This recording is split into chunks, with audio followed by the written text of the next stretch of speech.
History of tongue diagnosis in Chinese medicine. Which historical figure is traditionally recognized as the first practitioner to establish tongue diagnosis as a rational and objective diagnostic method? Yan. Chu. Yeah. Meet Bianque. Yan. Yan. Bianque, the greatest historical Yan. contribution to tongue diagnosis was his effort to Replace mystical explanations with objective clinical which, observation. which diagnostic method is paired with tongue diagnosis as one of the two most important diagnostic procedures in TCM? False diagnosis. Mass diagnosis. Yes. Tongue diagnosis belongs to which component of the four diagnostic methods? Observation and inspection. In TCM, the tongue is primarily regarded as a mirror of Mirror of Internal internal organs. which physiological substances are reflected by tongue diagnosis? Qi Qi, blood. blood, yin, yang, pathogenic factor. The earliest systematic references to tongue diagnosis are found in which classical medical text? Huang Dinaging. Which of the following was not discussed in the Huang Tinei regarding tongue diagnosis? Digital tongue imaging. Of course. Ito na wala namang ganyan. Although incomplete. Yun talaga dila natin. Ever modern. Oo, magkakamali ka pa man naman doon. Although incomplete as a diagnostic system, the Huang Ti, so hindi siya complete ha, you cannot just rely on the tongue. The Huang Tinei primarily contributed The theoretical foundation of tongue diagnosis. Yeah, and I think you're already very good at that, no?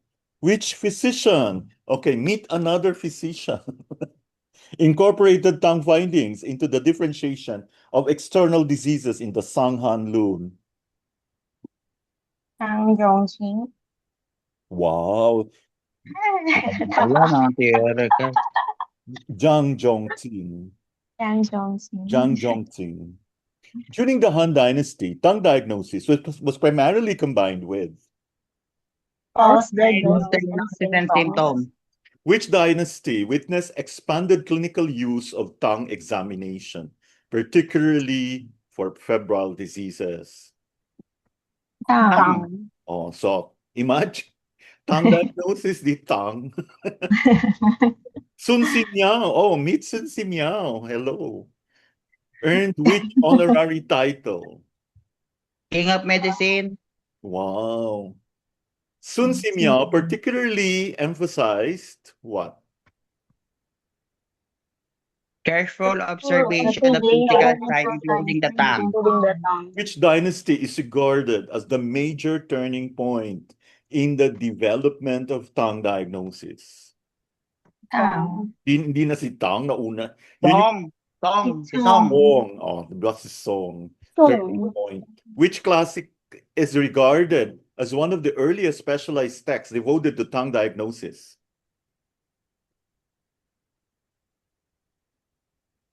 Tukalokan. Longest. Ao Okay, Qing. longest. Han Qi. Wow. Ay, tama. Ao Qi Shanghan in Qinglu is traditionally attributed to. The answer is B. Jiang Zhongqing. To Zhongqing. So To draw Qingpi. his picture. Ano itsura ni Tu Qingpi? Nandyan. Okay. Tukalokan. Which innovation made Ao Qing Shanghan Qinglu especially significant? Colored illustrations of tongue. Which was not listed as a contribution of. Ano ba nung haba naman pangalan? Ao. Si Ao na lang. Computer-assisted diagnosis. Yes, of course. Well, the Song Dynasty transformed tongue diagnosis into An independent diagnostic discipline. during the Meet Li Tongyuan, no?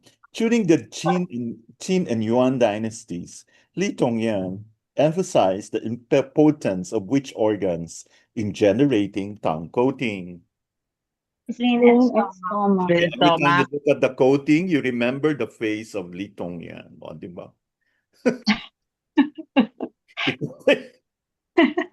Shudansi is associated with expanding the knowledge of Yin deficiency manifests by red tongue with little coating. Hmm. Mm. So pag nakita mo yin deficiency, yan yung mukha ni Go. Shu Danshi. According to Ju Danshi, which tongue appearance most strongly suggests yin deficiency? Red tongue with Red tongue with little glitter or no coating. Which dynasty witnessed significant growth in tongue diagnosis literature? Ming. Ming. Sa mga, ibig sabihin marami ng books, no? Ming. During the Ming Dynasty, which advancement most improved diagnostic precision? Separate analysis of tongue body and tongue coating. Which Ming Dynasty physician is credited with compiling detailed tongue illustrations and descriptions that improved pattern identification? Endo lang. Yan. Wow, kilala mo siya. Wala pala. During the Ming Dynasty, which diagnostic distinction became increasingly emphasized? Tongue body versus tongue coating. Which pattern differentiation became much clearer during the Ming Dynasty? Heat, cold, deficiency, and excess. Educational atlases of tongue appearances became especially popular during which dynasty? So marami ng literature. Marami ng libro. Ming. Timing. Yeah, Ming. Tongue diagnosis reached a refined level during the Qing dynasty, primarily because of advances in Worm disease theory. that's which When- physician do you know him? Which physician used tongue changes to monitor the honestly. progression of febrile diseases through different Andrew. levels of the body, just like what we're doing now. So that you should remember the face. Li Dongyan. No. Yeah. Yeah. Yes, Touch you me. Ay, Yes, wow. You've met him na. Okay, go. How about Pu Tong? Pu Tong. Principal historical contribution. Ano? Nasa ano to eh? Tigputog sa Developed worm. tongue diagnosis within worm disease theory. Wow. Which advancement became important during the Qing dynasty? Interpretation of tongue coating thickness and color. Tama. Greater emphasis on fluid damage and yin deficiency became characteristic of which historical period? Qing Dynasty. Following the establishment of the People's Republic of China in 1949, the major change in TCM education was Standardization of TCM TCM education. which of the following is a modern development in tongue diagnosis? Modern Digital tongue Imaging system. modern tongue diagnosis now incorporates AI based. All of the above. all of the above. Okay. The above. Current research in tongue diagnosis increasingly focuses on correlating tongue features with. Biomedical condition. Today, tongue diagnosis remains One of the world's most widely used TCM diagnostic method. which historical period is associated with the first specialized tongue diagnosis manuals? Si Song Dynasty. Song. Which dynasty is associated with the development of organ and pattern correlations? Yan si ano yan. Jinjuan. Ay, wow. Close kayo. Close kayo. Okay, go. Which period emphasized detailed tongue atlases and classifications?